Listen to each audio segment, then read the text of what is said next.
Bonjour à tous, aujourd'hui série de fonctions avec un petit exercice, c'est vraiment pour démarrer, on considère la série de fonctions définie sur R pour n, donc en unité naturelle, expression fn de x égale exponentielle moins n carré x, donc convergence simple et uniforme sur R.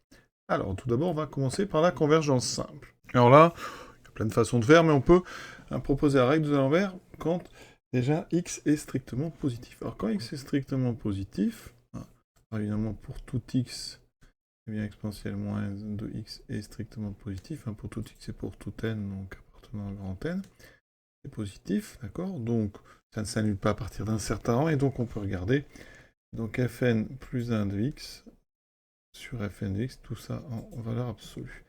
Alors, c'est intéressant la règle d'inverse quand on a des puissances, des factoriels, des choses comme ça, donc ici on a les puissances exponentielles, donc ça fait exponentielle moins n plus 1 au carré de x, sur exponentielle moins n2 de x. Donc, qu'est-ce qu'on fait avec ça? Alors, je n'ai pas besoin de valeur absolue, tout est positif. Donc, ça fait exponentielle de moins, alors on développe n carré, moins 2n plus 1 fois x, et j'ai ce plus n carré qui arrive ici. D'accord? Donc, les n carrés disparaissent, il me reste exponentielle de, alors ici, pardon, il y a un autre moins, de moins, donc 2n plus 1 x. On voit bien qu'ici, la limite quand n tend vers plus l'infini, donc du rapport fn plus 1 de x sur fn de x, ici, je prends x strictement positif, dedans ça tend vers moins l'infini, ça tend vers 0, donc, d'après la règle, eh bien, la série, donc ici, la somme donc, des fn de x, elle converge encore partout, donc sur R. Plus, pardon, puisque j'avais pris x, R plus et toi, puis j'avais pris x strictement positif. Donc pour tout x strictement positif, on a une convergence simple, d'accord, de notre série. Et contrairement aux suites de fonctions, on n'a pas la limite. Pour l'instant, on sait qu'elles convergent donc simplement vers donc, une fonction. Alors ensuite, on va s'occuper donc de x inférieur ou égal à 0. Alors, en général, un 0, c'est toujours un petit cas particulier, donc je vais quand même traiter 0 donc à part. Donc ici, si on prend 0, c'est-à-dire que fn de 0 est donc égal à exponentielle 0, ça fait 1. Donc là, c'est différent de 0. Ça veut dire que, eh bien, notre suite ici, la somme des fn de 0, elle diverge. Et même grossièrement, puisque fn de 0 ne tend même pas vers 0, c'est toujours égal à 1. Donc ça veut dire que là, notre convergence, eh bien, elle n'est pas bonne, elle diverge. Et pour strictement, donc on a fn de 0, fn pardon, de x, donc qui est comment? Qui est exponentielle de moins n2 de x. Mais moins n2 de x, eh bien ça tend, quand n tend vers plus l'infini, comme moins x est positif, ça va tendre vers un exponentiel en plus l'infini, ça tend vers plus l'infini. Et donc, ça veut dire que ça ne tend pas vers 0. Donc la somme des fn de x, elle diverge, elle aussi. Donc, ça veut dire que notre somme des fn converge simplement sur R plus étoile. D'accord? Donc, je répète, il faut d'abord, condition nécessaire, il faut que ça tende vers 0 fn, d'accord? Et après, donc ça veut dire que ça nous élimine les cas pour x inférieur ou égal à 0. Et pour x strictement positif, alors ça tend bien vers 0, mais ça ne suffit pas, il faut aller et utiliser ici, vous voyez, critère de, la règle de d'Alembert. Alors on aurait pu aussi regarder Fn, Fn c'est inférieur, alors c'est positif, série à terme positive, voilà. Et donc, si on prend x strictement positif, vous pouvez remarquer que c'est de l'exponentielle moins x, n carré.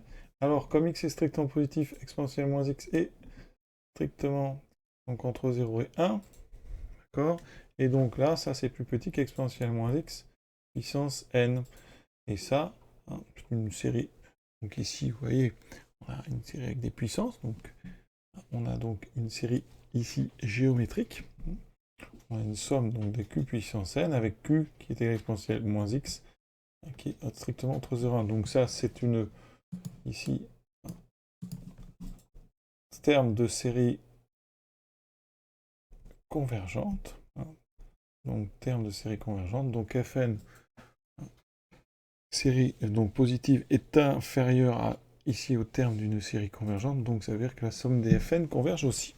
Alors maintenant, la convergence uniforme. Alors évidemment, comme elle ne converge pas pour les valeurs négatives, hein, on va s'intéresser donc déjà à des intervalles donc sous la forme, donc comme d'habitude, a plus infini avec a, donc supérieur strictement à 0.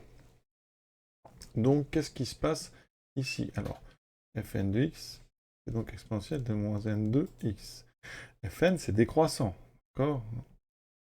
Donc, ça veut dire que ici, hein, fn de x, en valeur absolue, hein, sur un intervalle a plus l'infini, va être inférieur à quoi?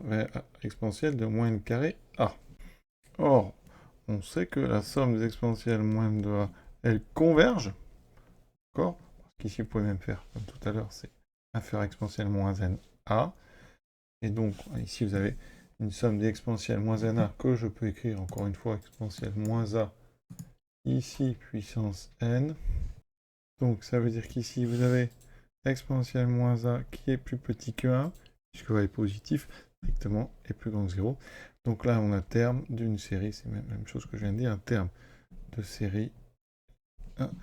Donc ici, géométrique,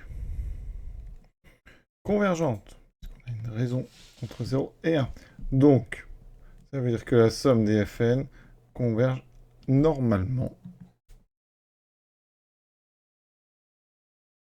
hein, puisque ça, c'est valable pour tout x. Donc, converge normalement sur A plus l'infini. Donc, ça veut dire que la somme des Fn, elle converge uniformément sur A plus l'infini. Et avec A, donc strictement positif. Donc déjà, on a pas mal de choses là. Donc pour résumer, notre série, elle converge simplement sur 0 plus l'infini ouvert en 0. Et elle converge uniformément sur tout intervalle, sur tout A plus l'infini, donc avec A strictement positif.